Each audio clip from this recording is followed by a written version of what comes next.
నమస్తే, welcome to BCN news. నా పేరు మాన్సా. ముందుగా ముఖ్యాంశాలు.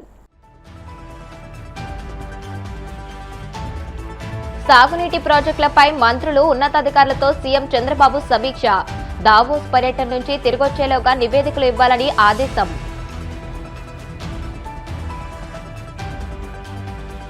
హత్య, కక్ష సాధింపు రాజకీయాలకు కూటమి ప్రభుత్వం వ్యతిరేకమన్న మంత్రి కొల్లు రవీంద్ర. పల్నాడు ఘటనను వైసీపీ రాజకీయం చేస్తుందని ఆరోపణ. వైసీపీ కార్యకర్త సల్మాన్ హత్యకు కారణమైన స్థానిక ఎమ్మెల్యే, పోలీసులపై ఎస్సీ/ఎస్టీ అట్రాసిటీ కేసు నమోదు చేయాలి. మాజీ ఎమ్మెల్యే టీజీఆర్ సుధాకర్ బాబు డిమాండ్. బెంగాల్ ప్రజలు మార్పు కోరుకుంటున్నారన్న ప్రధాని మోదీ. ప్రజల ఆకాంక్షలను నెరవేర్చడంలో మమతా ప్రభుత్వం విఫలమైందని విమర్శ.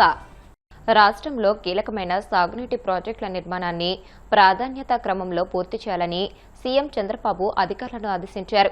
ఈ ఏడాదిలోపే వెలిగొండ, ఉత్తరాంధ్ర ప్రాజెక్టుల పనులను పూర్తి చేయాలని లక్ష్యాన్ని నిర్దేశించారు.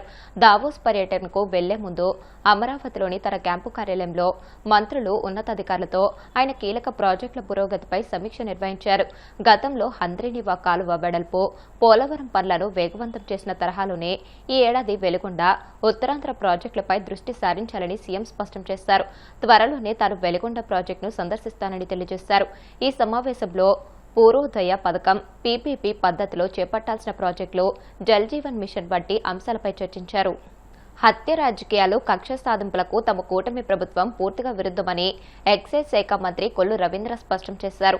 పల్నాడు జిల్లాలో ఇటీవల జరిగిన ఒక వ్యక్తిగత ఘటనను అడ్డం పెట్టుకుని దానికి కుల రాజకీయ రంగు పులిమి రాష్ట్రంలో ఉద్రిక్తతలు సృష్టించాలని వైసీపీ కుట్ర పన్నుతుందని ఆయన తీవ్రంగా ఆరోపించారు.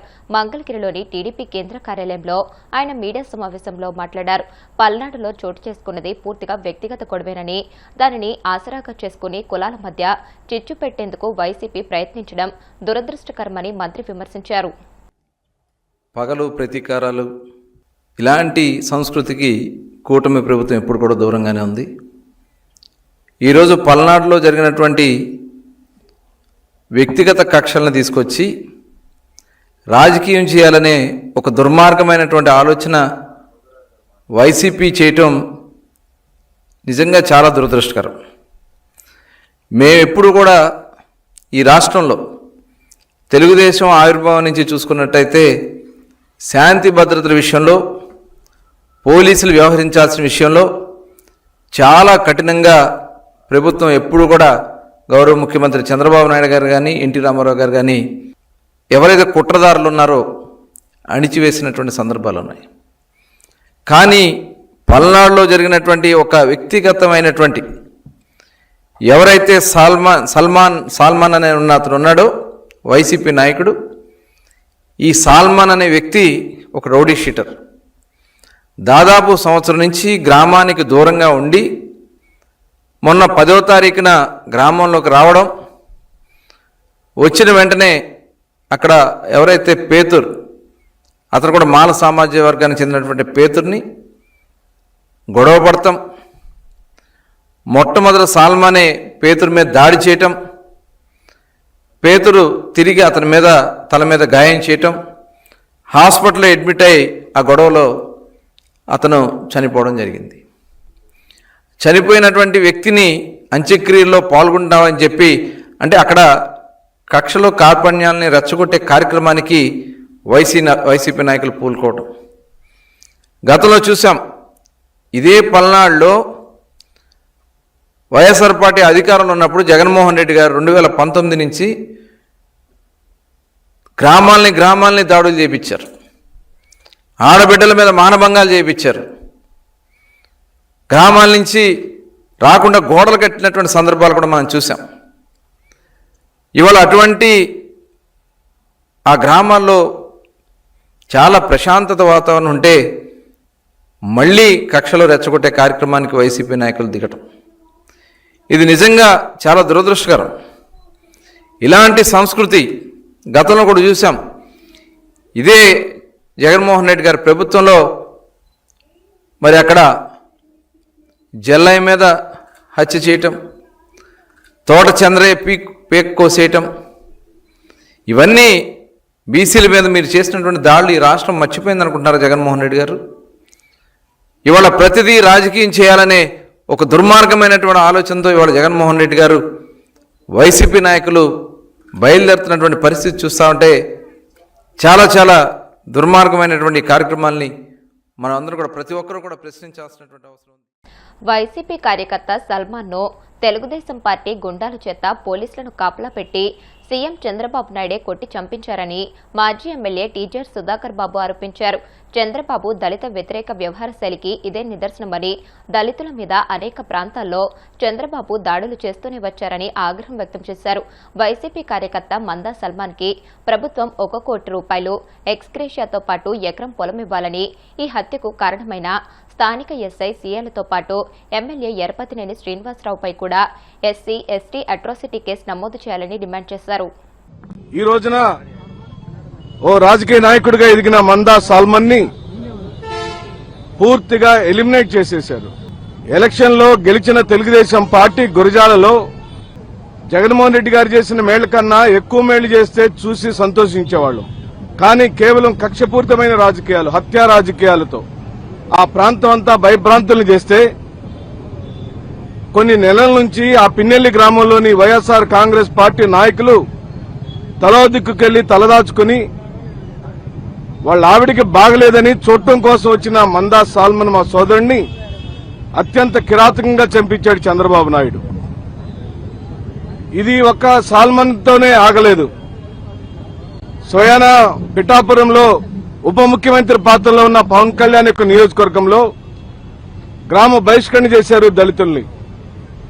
కర్నూలు జిల్లా పత్తికొండలో మాదిగా సామాజిక వర్గానికి సంబంధించిన నాయకులు ఇళ్ల మీద పడి మా ఆడపడుచుల్ని రేప్ చేసే ప్రయత్నం చేస్తే అక్కడ కూడా ఈ రోజు వరకు గ్రామ బహిష్కరణ శిక్ష విధిస్తూనే ఉన్నారు.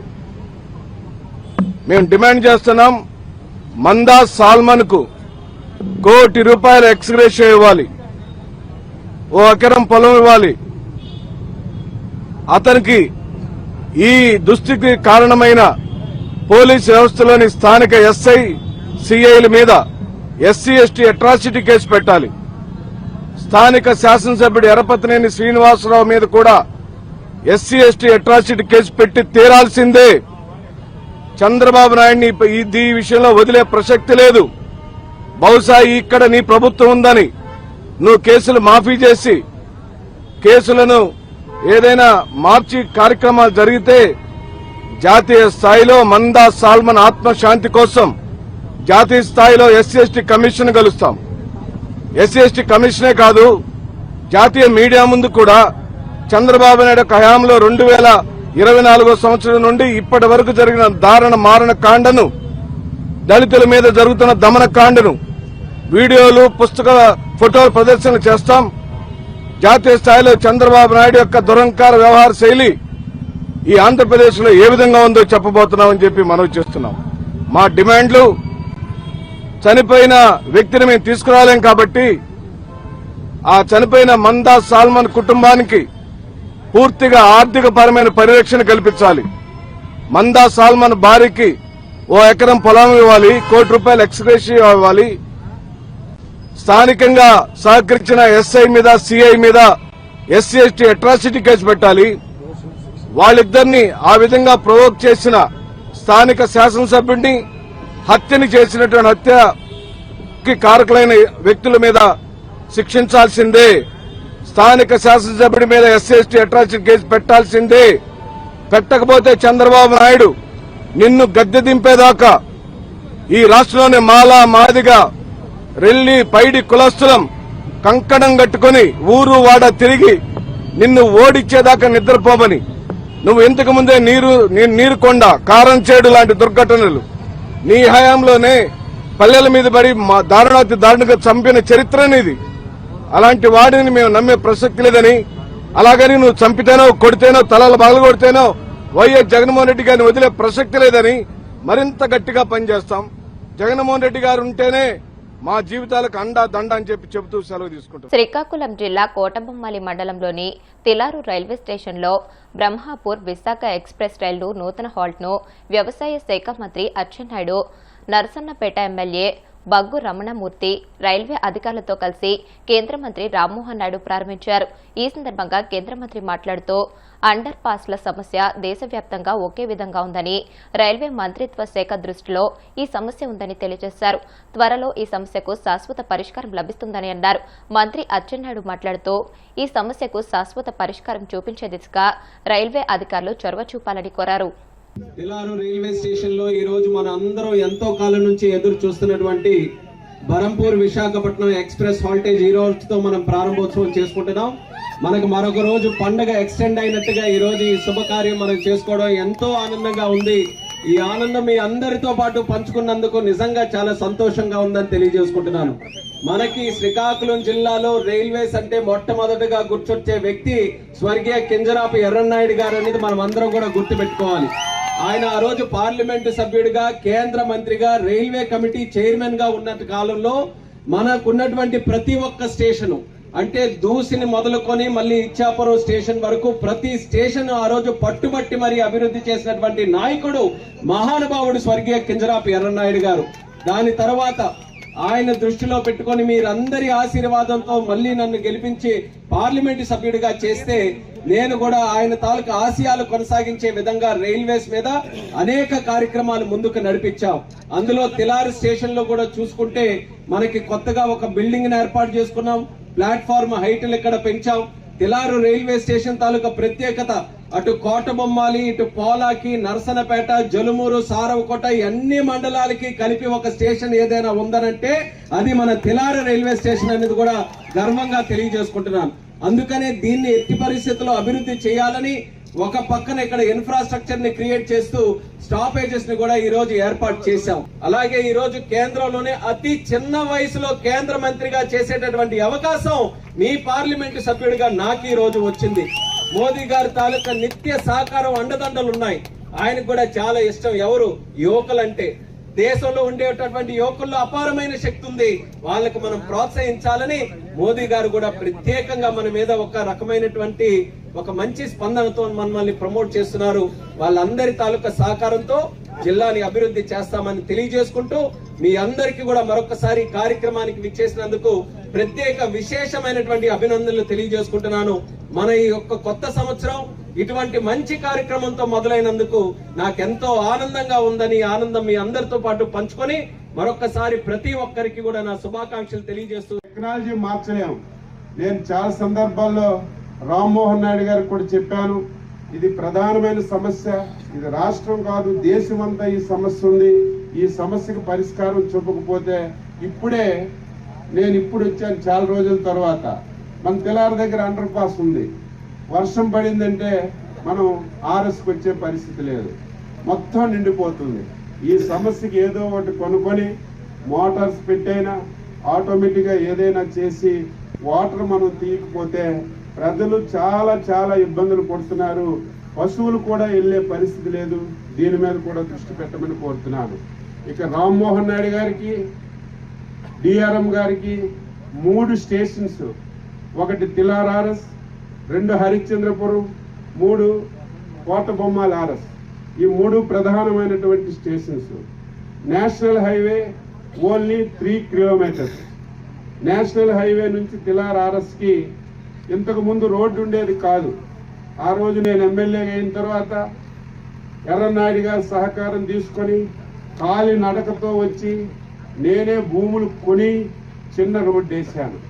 అది చాలా ప్రధానంగా మారిపోయింది. మళ్ళీ మొన్నే నాకు ఆలోచన వచ్చింది, ఈ రోడ్డు చాలా ప్రధానమైన రోడ్డు. ఈ రోడ్డు మనం డెవలప్ చేస్తే తిలార్ ఆర్ఎస్ బాగా ఉపయోగపడుతుంది. నేషనల్ హైవేకి 3 కిలోమీటర్లని మొన్ననే చాలా మంది ఒప్పుకోకపోయినా 8 మీటర్లు ఉన్నటువంటి రోడ్డుని ఈరోజు 40 అడుగులుగా మార్చాను. మార్చడమే కాదు, బ్రహ్మాండమైనటువంటి సిమెంట్ రోడ్డు వేశాను. ఈ రోడ్లో ఎక్కువగా గ్రానైట్ లారీలు, అదేవిధంగా రైస్ లోడ్లు వెళ్తాయి కాబట్టి ఆ రోడ్లో నేను ఐడియా ఇచ్చి ఐరన్ రాడ్స్ కూడా వేయించి రోడ్లు వేసాను. జీవితంలో ఎప్పుడూ పోకూడదు. ఆ రోడ్డు ఈరోజు చూస్తే హెలికాప్టర్ దిగొచ్చు, విమానం దిగొచ్చు, అంత బాగా తయారు చేశాం. ఇంకా కొద్దిగా ఉండిపోయింది, అది కూడా మంజూరు చేస్తే నేషనల్ హైవే నుంచి తిలారికి బ్రహ్మాండమైనటువంటి రోడ్డు అతి త్వరలోనే అవుతుంది. ఇది నేషనల్ హైవేకి లింక్ అవుతుంది కాబట్టి ఈ స్టేషన్ ని ప్రధానంగా చూసుకోవాలి. ఇప్పుడు కాసేపు ప్రకటనలు.